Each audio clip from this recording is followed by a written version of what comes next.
avec l'expérience, le leadership et aussi l'énergie et l'enthousiasme, je pense que Mme Gauthier va sûrement mener notre établissement au bon port et c'est avec un grand plaisir que je vous accueille, Mme Gauthier.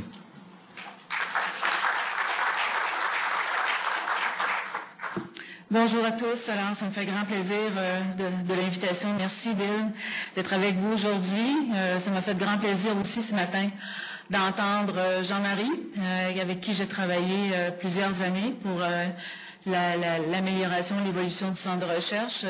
J'ai eu aussi à travailler avec Serge Marchand, qu'on a vu ce matin, là aussi. Alors, des gens qui sont très audacieux, des gens qui sont très dynamiques et pour lesquels on a pu voir évoluer notre centre de recherche.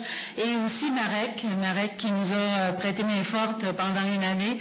Et j'ai eu le bonheur d'aller travailler très fort avec Pierre Cossette pour recruter Bill Fraser. Alors, on est très heureux que tu sois avec nous, Bill, et qu'on soit aujourd'hui rendu au 35e anniversaire du centre de recherche. Je suis très heureuse de revenir en Estrie, comme tu le soulignais. Je pense qu'on a vraiment ici un CIUS maintenant, un CIUS de l'Estrie-CHUS. Alors, vous voyez là que le mot CHU n'est pas disparu de cette nouvelle organisation, bien au contraire. Et j'aimerais vous faire part aujourd'hui un peu de cette perspective-là, parce qu'on parle de l'avenir. Mais ce midi, on parlait avec Bill de l'importance du passé, de l'importance de l'histoire. Et je peux juste vous dire que ici, en arrivant ici en 2002, c'était loin d'être ce que c'est aujourd'hui. Et à l'époque, c'était une époque où il y avait effectivement un nouveau centre de recherche qui venait d'être, une nouvelle bâtisse qui venait d'être mise en place. Et il y avait effectivement beaucoup de recherches, mais c'était une époque où l'administration, je vous donne une autre facette que ce matin, où l'administration du centre de recherche était beaucoup plus sous la gouverne de l'Université de Sherbrooke avec la faculté de médecine. Et à l'époque, pour ceux qui ont connu Michel Baron, moi je travaillais comme directeur des services administratifs ici et Jean-Pierre Chicoine, qui était le DG, m'avait dit, écoute Patricia, compte tenu de l'expertise que tu as de Sainte-Justine, de Notre-Dame, où j'avais travaillé beaucoup au niveau du soutien pour les chercheurs, au niveau financier.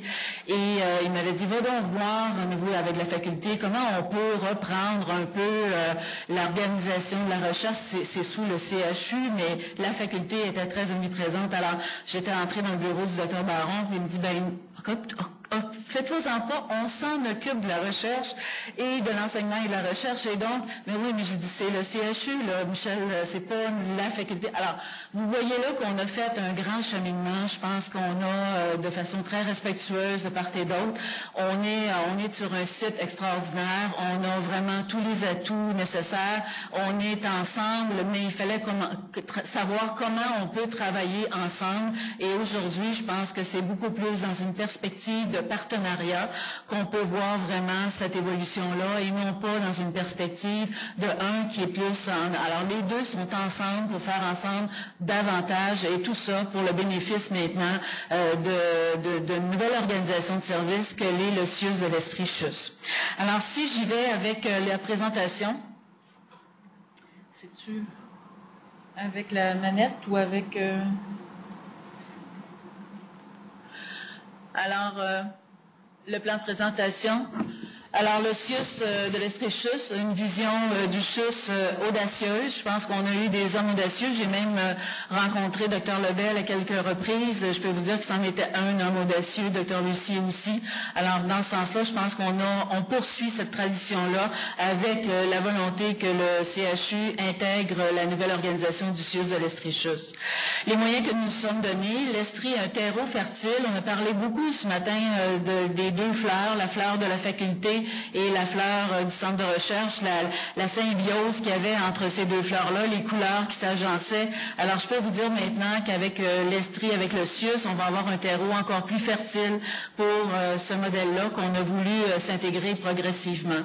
Et donc, un modèle qui fera ses preuves, je pense qu'on aura à démontrer et on s'est organisé pour être soutenu par un chercheur que vous connaissez sûrement, Jean-Louis Denis, qui va venir nous accompagner dans cette démarche.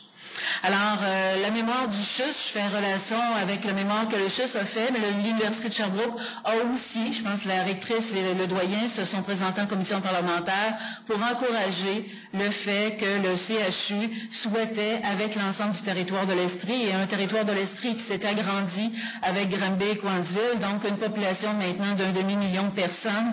Alors, pour le volet du CHU, c'était vraiment un avantage indéniable d'aller chercher un plus grand territoire et de faire en sorte qu'on puisse offrir l'ensemble de la gamme de services, des services de première, deuxième, troisième, quatrième ligne à l'intérieur de l'ensemble de ce nouveau réseau-là. Alors, je pense qu'on a vraiment un terreau qui est très fertile de ce côté-là.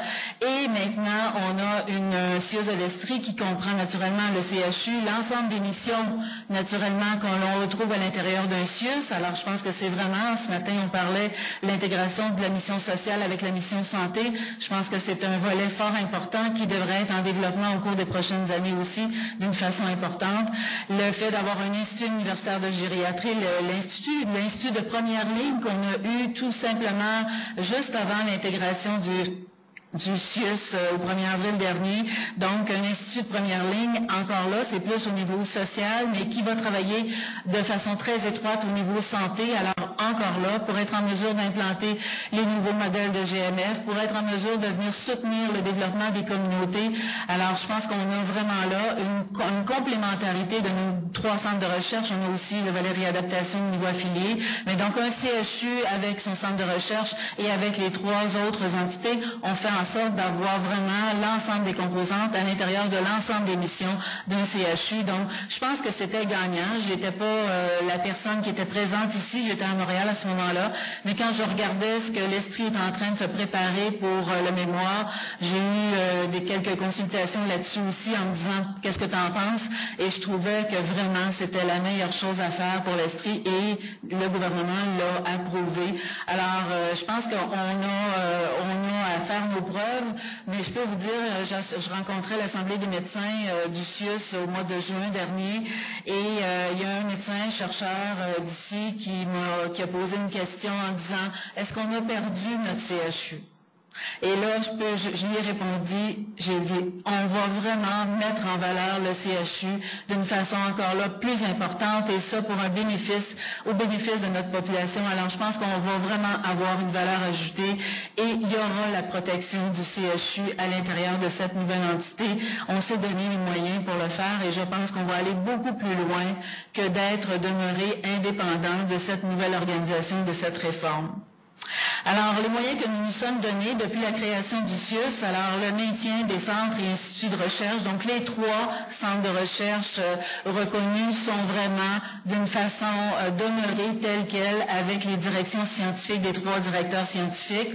Nous avons de la cogestion, nous avions de la cogestion au CHU depuis plus de 12 ans et on a poursuivi cette cogestion-là au niveau du volet clinique, je vais vous le présenter tout de suite après, mais au niveau de la recherche aussi, on implique maintenant les 3 directeurs scientifiques avec Sylvain Bernier qui va vous présenter tout de suite après ce volet-là de la cogestion scientifique avec la direction administrative de la recherche. C'est notre nouveau modèle, mais c'est un modèle qui devrait nous permettre d'être encore là plus soutenant pour l'ensemble des chercheurs, plus soutenant pour l'ensemble aussi des trajectoires de soins qu'on va mettre en place. Alors, je pense que ça va faire une belle interface entre ce que Dr Carpentier disait tout à l'heure. On est rendu au transfert de connaissances. Alors, je pense que le modèle qu'on s'est donné, et s'il y a vraiment toujours la bonne volonté de tous les acteurs, on devrait être en mesure d'être prêt à passer à l'action au niveau du transfert des connaissances pour qu'on puisse définitivement améliorer les soins et services d'une façon plus fluide que ce qu'on pouvait avoir par le passé.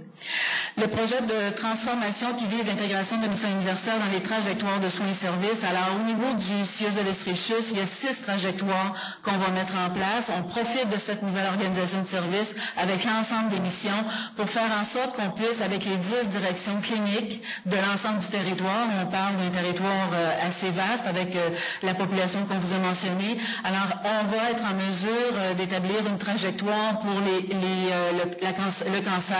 Au niveau du cancer, transfert, le co-gestionnaire clinique, c'est Dr. Ebacher. Au niveau de la trajectoire des maladies chroniques, c'est Dr. Marie-France Langlois, que vous connaissez bien, qui est chercheur aussi ici. Au niveau de santé mentale, c'est Dr. Trudel, qui est co-gestionnaire. Au niveau des jeunes, on a Dr. Thérèse Côté-Boileau. Au niveau de DITSA-DP, on a Dr. Lajoie, pédopsychiatre, qui se trouve être co-gestionnaire. Alors, vous avez là, il m'en manque un. À chaque fois, il m'en manque un. Là, je le trouve pas. Donc, de toute façon, 6 trajectoires et Sylvain va travailler avec l'équipe de la direction et avec les 3 directeurs scientifiques pour faire en sorte que, progressivement, on puisse trouver le transfert des meilleures pratiques à l'intérieur de l'amélioration des trajectoires qu'on va vouloir souhaiter mettre en place. Alors, je pense qu'on a vraiment on a placé maintenant tous les directeurs adjoints sont mis en place, tout le volet administratif est intégré, fusionné au moment où on se parle, et la semaine dernière, on a présenté tous les organigrammes des directions cliniques, et la semaine prochaine, on aura les 300 cadres cliniques qui vont recevoir leur lettre pour confirmer.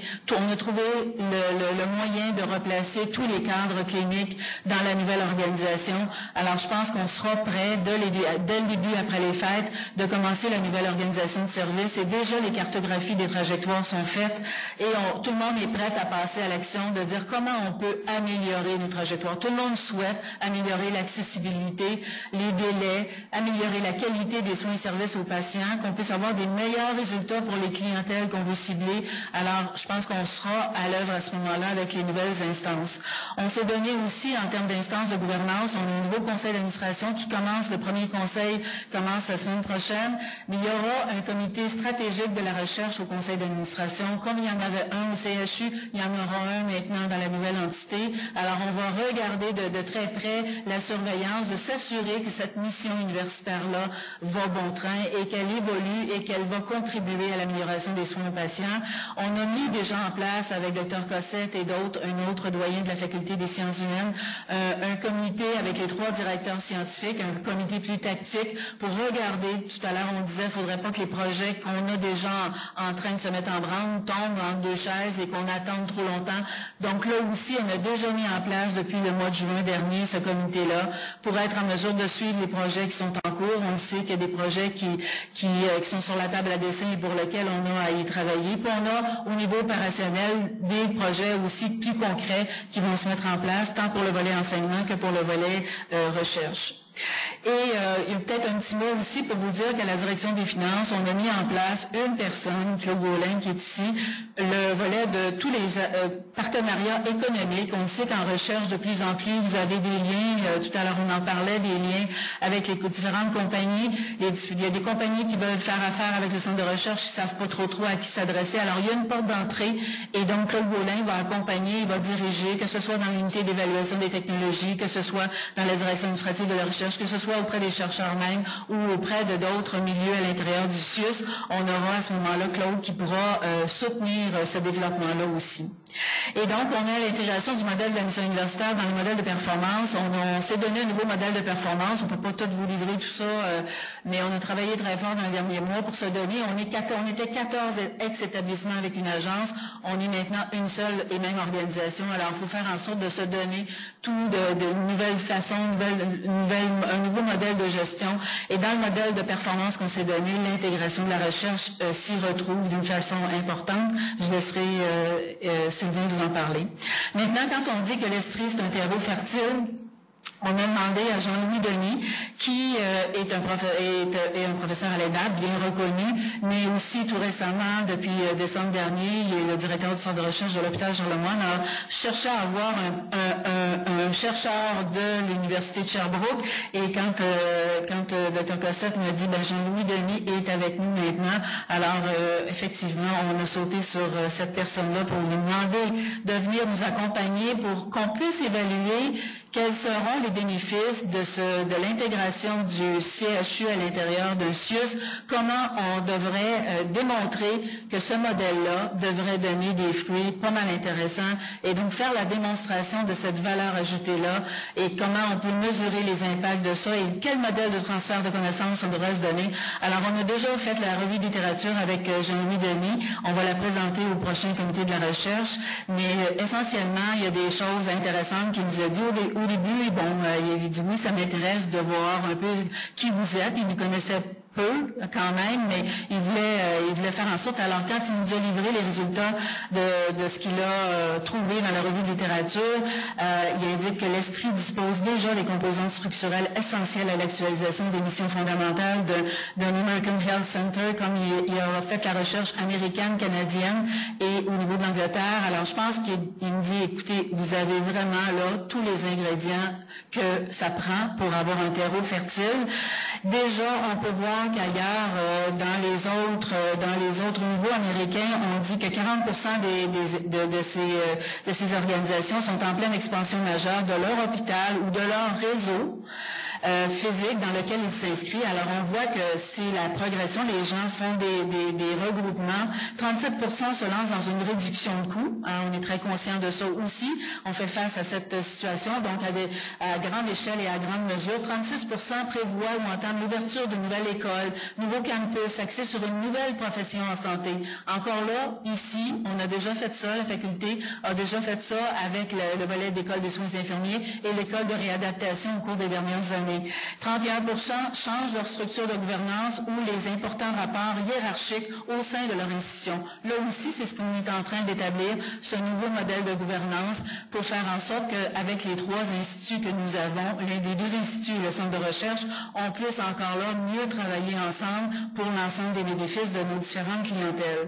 Alors, donc, c'est fort intéressant et le professeur Denis me disait, ça m'intéresse beaucoup de faire de la recherche avec vous parce qu'il trouve qu'on est un modèle unique et c'est ce qu'on pensait, mais il nous a dit vraiment, là, je pense que ça va être fort intéressant. Il fait de la recherche aussi avec l'Australie, puis il disait qu'en Australie, là aussi, il y a des modèles qui sont évolués et qui aimeraient bien comparer notre modèle avec l'évolution des travaux qui se fait en Australie. Alors, je pense qu'on aura quelqu'un de solide avec nous pour faire la démonstration qu'on aura livré des améliorations et que finalement, quand le médecin chercheur me demandait est-ce qu'on a perdu notre CHU, je pense qu'on fera la démonstration que ce ne sera pas le cas. Alors, nous fournir des pistes de réflexion pour le développement de nos capacités organisationnelles. Donc, c'est avec, on va continuer les 2 autres phases avec Jean-Louis Denis pour que dans les 3 prochaines années, on puisse être accompagné de ce côté-là au niveau de le terreau fertile. Alors, vous avez là le modèle, entre autres, qui était proposé, fonction recherche, fonction académique, puis fonction clinique. Il y avait un petit modèle mieux que ça, là. En tout cas, je pense que j'ai pas le même modèle qui était au tableau, mais c'est là qu'on voit le CIUS de l'Estrichus au centre avec chacune de ses composantes, avec la fonction académique, la fonction clinique et la fonction recherche. On devrait avoir là une pyramide, mais c'est vraiment ma pyramide a disparu. Il est arrivé. Bon, on le voit maintenant. Puis le terreau fertile, hier soir, quand je regardais la présentation, je me disais, le terreau fertile, c'est les fleurs, effectivement, de ce matin, qu'on a vu se propager au cours des dernières années. Je pense que ces fleurs-là vont devoir pousser d'une façon plus intéressante à l'intérieur du terreau fertile que nous avons. Et c'est un modèle qui va devoir faire ses preuves. Alors, avec cette équipe-là, avec Jean-Louis Denis, on devrait avoir notre transformation qui devrait prendre forme et de voir comment l'intégration de la mission universitaire dans nos trajectoires de soins et services. Et je peux juste vous dire que ce terreau fertile-là, tout à l'heure, il y avait un membre, monsieur encore là, du comité des usagers, il me disait, il ne faut pas qu'ils oublient les gens de la recherche que les patients contribuent, les usagers veulent contribuer de plus en plus à contribuer à l'amélioration des meilleures pratiques de par leur expérience aussi patient. De plus en plus, on a des chercheurs qui intègrent la notion d'intégrer les patients à l'intérieur aussi de cette amélioration-là et d'avoir aussi le pouls des patients et non pas juste le pouls de tous les diagnostics et de toutes les technologies que vous pouvez disposer. Et je pense que ça, du côté des soins, du côté de l'organisation des soins, du côté de la faculté avec la formation, on intègre de plus en plus les usagers à l'intérieur de ces ces nouveaux modèles et on souhaite aussi que ce terreau fertile-là puisse être utilisé parce qu'on a un comité des usagers au niveau de l'ensemble du CIUS qui est très fortement impliqué et que je compte personnellement impliquer beaucoup dans notre amélioration des soins et des services, y incluant naturellement le volet académique et de recherche. Donc, et le ministère veut aussi évaluer l'impact de la réforme et on est en train de faire en sorte que le volet de l'intégration de la mission universitaire à l'intérieur d'un CIUS, on veut se greffer avec celle du ministère pour dire, il y en a un seul au Québec, il y a 34 établissements de santé, il y a 19 CIUS et dans les 19 CIUS, il y en a un qui est un CIUS de l'Estrie CHUS. Donc, on veut faire en sorte de faire partie de ce modèle d'évaluation et je pense que dans quelques années, probablement qu'on aura peut-être d'autres modèles de CIUS avec des CHU. On verra, l'avenir nous le dira. Alors, personnellement, je pense que j'ai eu une belle opportunité de revenir à l'intérieur de l'Estrie. C'est ma terre d'adoption, l'Estrie, et je pense qu'avec des gens, on parlait tout à l'heure, Jean-Marie, ici, les gens veulent collaborer, on travaille ensemble, on est tissé serré, comme on dit, la faculté, l'hôpital et toutes les autres facultés aussi, là, on travaille de plus en plus avec plusieurs autres facultés. Ça fait déjà plus de 10 ans qu'on travaille avec plusieurs facultés. L'Université de Sherbrooke, comme on disait avec Luce tout récemment, Luce Samoisette, on a la chance d'avoir une réforme de cette taille-là et l'université, ça devrait être un beau terreau fertile aussi pour étudier l'ensemble de ces changements-là que cette transformation-là va engendrer. Alors, personnellement, j'y crois. Je pense qu'on a une équipe du tonnerre pour le réaliser et j'espère que la recherche sera au rendez-vous pour contribuer à tout ça. Merci beaucoup.